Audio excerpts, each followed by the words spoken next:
Hi everyone, and welcome to Behind the Numbers. My name is Dave Bookbinder. I'm a director at Pine Hill Group, senior director at Pine Hill Group, I should say, my bad. This is the show where we dig a little bit deeper to understand what matters really most in business.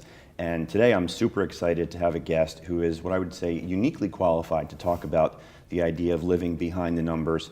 And I'm talking about former Flyer, a Flyer Hall of Famer, and currently the Director of Strategic Relationships at WCRE Wolf Real Estate.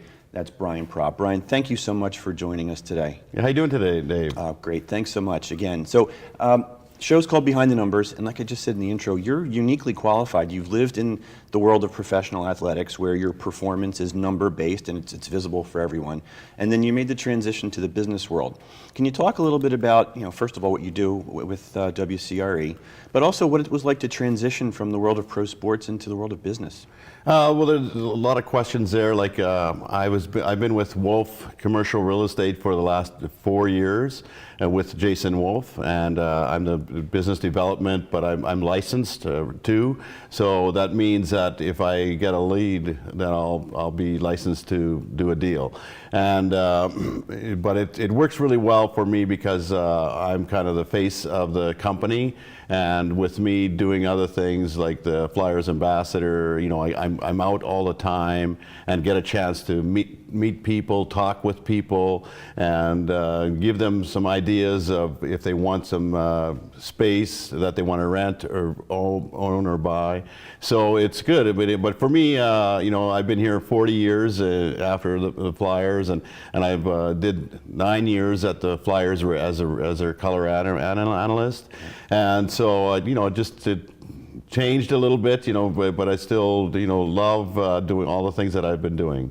That's great. So you get to still spend time in both worlds, which is probably a great thing. So you talk about the alumni. We're going to get into the charities in just a bit here, but talk about what your role is as a member of the Flyers alumni. So I'm on the board of the Flyers alumni, along with Brad Marsh as our president, and so we do a lot of things for the charities. We have the golf tournament, we have a run and walk, we have coming up, we have a fight night where we have all the tough guys that are going to be talking about the fights that they've done, and we're bringing a couple other fighters from the other teams in, so that'll happen in a couple of weeks, and we're excited with that. But we give a lot back through our Flyers alumni charity, and we've done some hockey events with the Snyder Foundation to create where we can build, so we could donate $2 million from our Flyers alumni to build the rink at Penn class of 23. And so we just started with that, renovating that. So it's really, really exciting for us to carry on Ed Snyder's name. Oh yeah, no question. We're going to roll some images in just a minute, but before we do, for the folks in the back, can you give us a hint as to who some of those tough guys are going to be at that event? Oh yeah, well it's Dave Brown, Dave Schultz, Darren Stanley, and maybe a couple others. Okay. Ty Domi, maybe? No? No, it might be another guy from Montreal, Nyland, and Tyler O'Reilly. Okay, Terry O'Reilly. Yeah, but they're good stories, and they're all. They hated us when we played, but now we're all friends. That's all good. All right, so for the folks in the back in the production area, we've got some images that Brian wants to talk through. So Brian, the folks on the screen are going to see those images. Maybe you can just give a little background on what we're looking at. Yeah, so at Wolf Commercial, we do a lot of charity work, and so this shot is us handing out money or food for the new needy. And so, we collected all the food for all those years, and we do it once a year, and it really raised a lot of money for the people that need the help of getting more food for the hungry.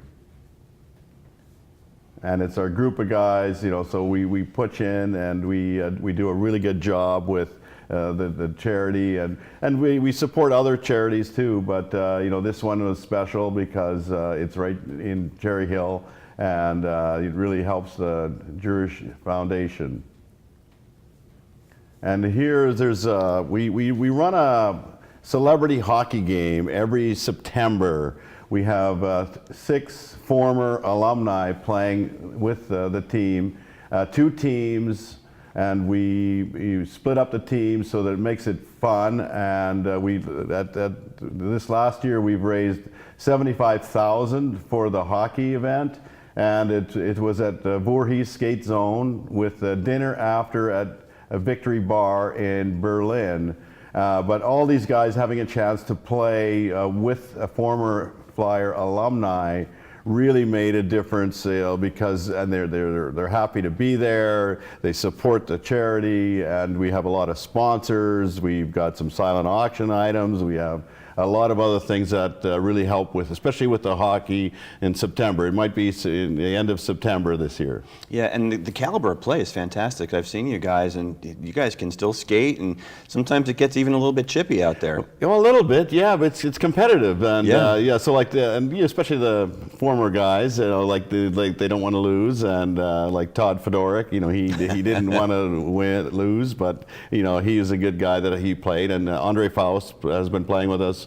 Shel Samuelson and Brad Marsh is now, and so like we're part of 6 charities that we support, and the Flyers alumni is part of the charities that we support, where we snip. You use the 6 different charities to split the money. Okay, so for the folks who are watching, if they'd like to learn more about how they can participate or attend one of these events, what's the best way for them to do that? Just go to our Wolf website, because that's the best. We have a lot of good information about that with what we do and with the hockey, and we also do another charity where we're going to do a golf tournament this May 17th at Ramble Red.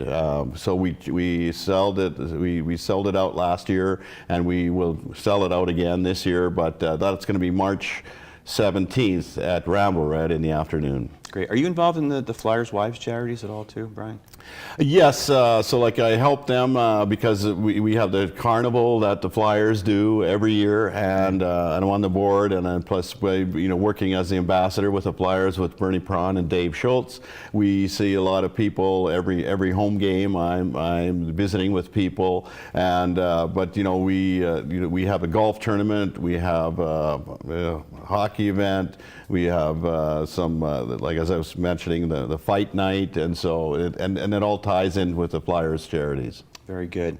I want to shift gears a little bit and get into some business talk for our audience who tuned in to hear some business stuff too.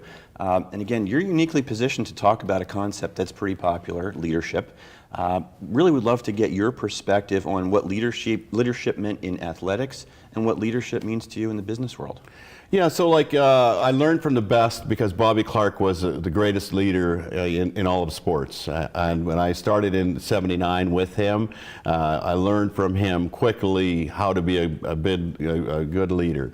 And so that was really good. And from that, his example, like we had good leaders like Mark Howe, Tim Kerr, Dave Poulin after, and then I went to Boston with Ray Bork, and I was in Minnesota with Mike Madonna, and so and Gretzky, I played with him for 15 years, and Lemieux for a few years after that.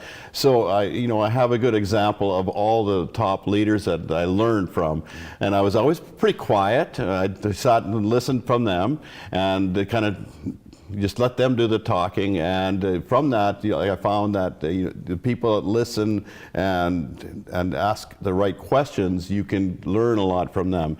And at Wolf, same sort of thing. Like I'm in the office almost every day, getting up early and meeting with all the people and meetings and then events. I go to a lot of events, like the Philly Man magazine, Jenny Ryan's events, and all the charities that we have. I've got a lot of galleys going on right now with all the different charities, and so I'm in front of all these people, and every time I'm there, I usually get their card and take their picture and put their picture with their contact and write a little note about what it was. And so you never know who could use some help or who can't, and so it's been really good for me just to be out there all the time And I think that the more that I'm talking, the better my speak has come from my stroke. And so I think just by being out all the time, it really does make a difference for me. Great. We've got to take a quick commercial break right now. We'll be back to talk more with Brian Propp in just a moment. Don't go anywhere.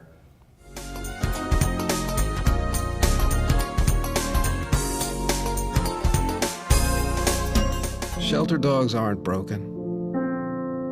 They've simply experienced more life. If they were human, we would call them wise. They would be the ones with tales to tell and stories to write. The ones dealt a bad hand who responded with courage. Do not pity a shelter dog. Adopt one. RVN TV is a platform for people of any industry to share their story. Over 285,000 viewers are tuning in to RVN TV shows monthly. We guarantee a great experience that you'll be sharing with everyone you know while increasing your personal and company's brand awareness. But what is your brand? According to Forbes, it's a combination of your logo, your product, your design and feel, and your personality. Did you know that aside from being a guest, we offer even more opportunity to boost your brand? Adding your company logo and website on screen during your interview will allow viewers to recognize your brand instantly. Incorporating images and video clips is another great way to showcase your product during your live segment. Let viewers see how good you really are. And most importantly, there's you and your interview. For less than the cost of a newspaper, direct mail, or a magazine ad, you can leave our studio and within 48 hours have a permanent digital copy of your live segment to link to your social media, embed into your company website, or use in email marketing. Investing in your brand is so very important, and we can't wait to have you as a guest.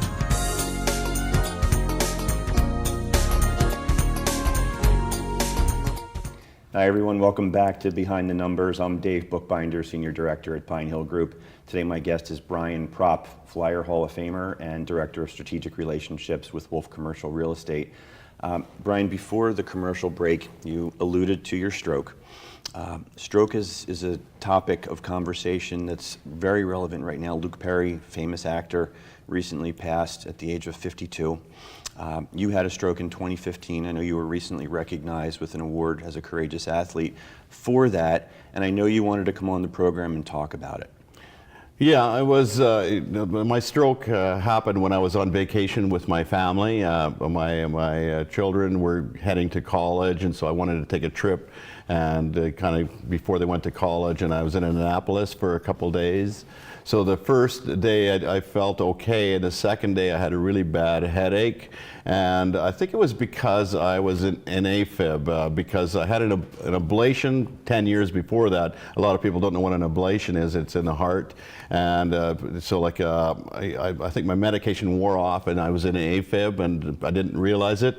So I had the bad headache the second night, and the middle of night I couldn't talk, I couldn't move. I lost a couple teeth.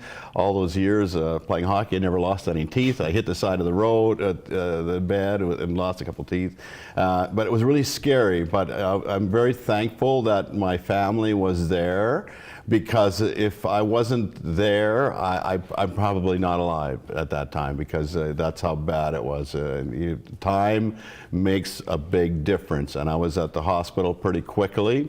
And so, you know, I was able to get the help, and then so for the first 5 days I was in Annapolis, and then I transferred to McGee. And as I told people before, the first 3 months I couldn't speak at all. The only thing I said was and Bernie Pront, and that was he gets a chip out of that. But sure. So it took me a long time to recover. It took me a year and a half to, especially with my speech. My speech was affected the most. So like I had to relearn how to talk basically, and that took a long time. My physical therapy went the fastest because I was in good shape, and my occupational therapy took a little longer, and still my right fingers and hand don't work that well. So like I can't tie a tie or throw a football or do anything like that. So that's what I have to leave with. But I'm very fortunate that my balance isn't affected, and so now I'm 3.5 years into it, and I play hockey twice a week with a group of guys that I skate with in the mornings, at Wednesday and Friday mornings at Pensock and Skate Zone. And these guys, they're friends I've known for 20 years, and invite only. And just to tell you the truth, like the goalies aren't that good, so I can still score and do a couple guffaws, nice. Which is nice. But people have talked to me about strokes, and so like I've talking with a lot of people and get to know a lot of the other people that have strokes, and so I'm very fortunate that I'm doing better than a lot of other people that have. I keep a list of people that have had strokes, and I try to talk to them as much as I can.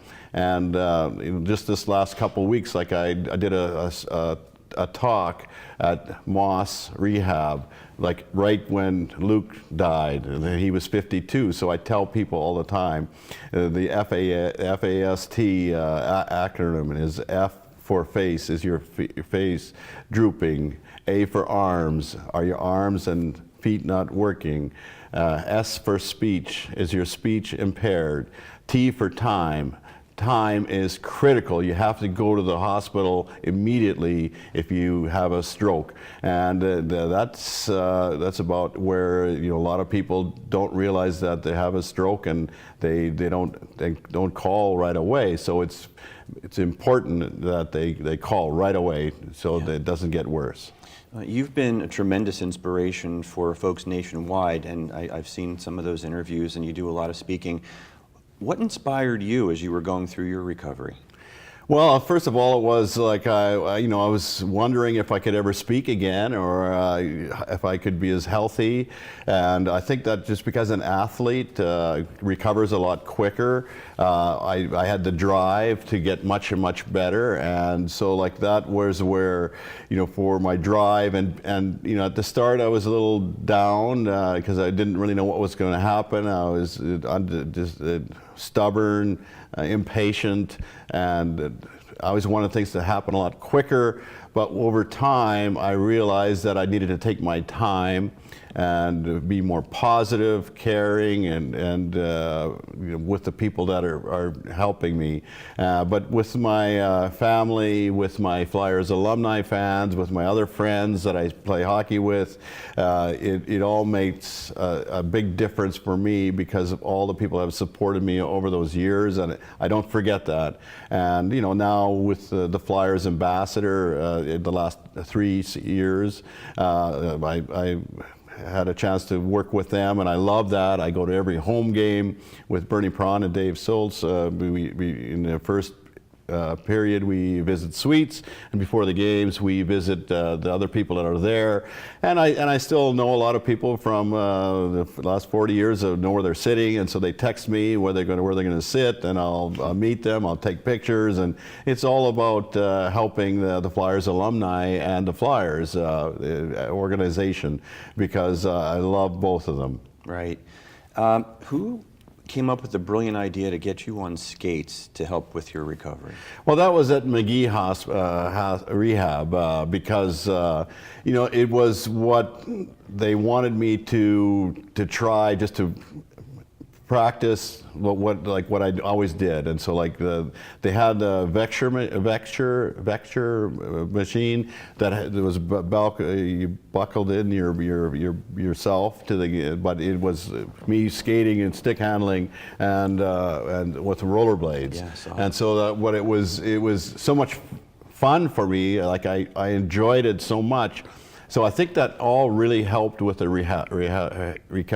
Yeah. So as I told you before, my wife's a nurse, and she wanted to make sure that we gave a shout out to all the doctors and nurses who helped in Brian's recovery. So on behalf of all of us, thank you for that. Anything else you want to share about the stroke before we shift gears? I think that people have to be careful that that they have to get their doctors checkups every year, because a lot of people put it down and don't go for checkups. And so, you know, strokes happen quite often, and so there's a lot of people that have strokes that you don't hear about, but it affects them all. Yep. Thank you for that. Shifting gears just a little bit back into the bridge between business and sports. I know you value relationships, and strategic relationships is in your business title. Talk a little bit about the value of relationships, both in athletics and in the business community. Yeah, well, it makes a big difference because you know, it's not who you know, it's who you know. And so, and by me being out the last 40 years, I know so many of these companies in Philadelphia and New Jersey, and I get to know them. Just from playing hockey, I got introduced to a lot of the business owners, and and for 5 years I worked at the Judge Group, which was a staffing company. After I did the radio for 9 years, and so like I got to know a lot of other companies, and you really get to understand what their needs were, and just from me doing a lot of different things like the radio, the staffing, now Wolf, and I'm set up now. Like I partnered with a law firm, Nick Mastakis, to help with the legal things that are going on. So I keep doing a lot of different things that make sense for all the people, but I use the training that I've made for those years to have the right connections, and I do a lot of things on LinkedIn, where the business owners are there and they're ready, and they respond to me pretty quickly. But plus, I think here at Wolf, we do such a good job of marketing our company. It makes a big difference. We post a lot of pictures and things that are going on that people can understand. I think we're up to like 2,000 followers on our Instagram, Twitter, and Facebook, which really helps the business. Right. And so a lot of people that try to copy us, they can't, because we're the best at it. Gotcha. We only have a couple minutes left, and I'd be remiss if I didn't at least ask you one hockey question or two, if we can squeeze it in. First one I wanted to just throw at you was, throughout your career, who would you say was your most talented teammate? Oh, I would say Mark Howe. Mark Howe by far. I mean, he was so talented. He was quiet. He should have won the Norris 2 or 3 times, but he's in the Flyers Hall of Fame and the Hockey Hall of Fame now, which is great. He was so like his dad. He was so good with people, and loving and caring and giving. So, but he by far is the closest one that I know. And who got under your skin the most when you were playing? I hated to play against Bob Gainey from Montreal, because he was so big and strong. He actually ended up being a coach at Minnesota when I was there too. But he was so tough to play against. You couldn't do anything. He checked you so much. He was a good skater, strong and hard, and to play against. And so I hated to play against him. And you were in the league for, I think, what, 15 years? 15 years, yeah. So a lot of memories there. So this is going to be a very tough question, probably. Is there a game or a moment that stands out in your mind as the most memorable in your career? Yeah, I think in 1987, when we were in the finals against the Oilers, Game 6, the game was tied. We were down 2-1, and I scored a goal to tie the game with 6 minutes left in the third period, and then we scored 3 minutes later with J.J. Daigneault scoring to force a game 7. And so I'll never forget how loud it was at the Spectrum, and it was rocking. And so, but yeah, that was very special. Unfortunately we didn't win that year, but we gave it a good chance, and I think the people that are in Philadelphia realized how good we were, and we gave us a chance to win a Stanley Cup. Oh yeah, no question. Flyers fans are very loyal, and they certainly love the team and certainly the alumni. And you've been a great ambassador for not only Wolf, but for the Flyers organization and for the good work that you're doing around the Strokes. And we can't thank you enough for being our guest here today on Behind the Numbers. So hopefully we'll have you back again sometime soon. Brian, thank you for tuning in to Behind the Numbers. My guest today was Brian Propp, Flyers Hall of Famer and Director of Strategic Relationships at Wolf Commercial Real Estate. Until next time, take care.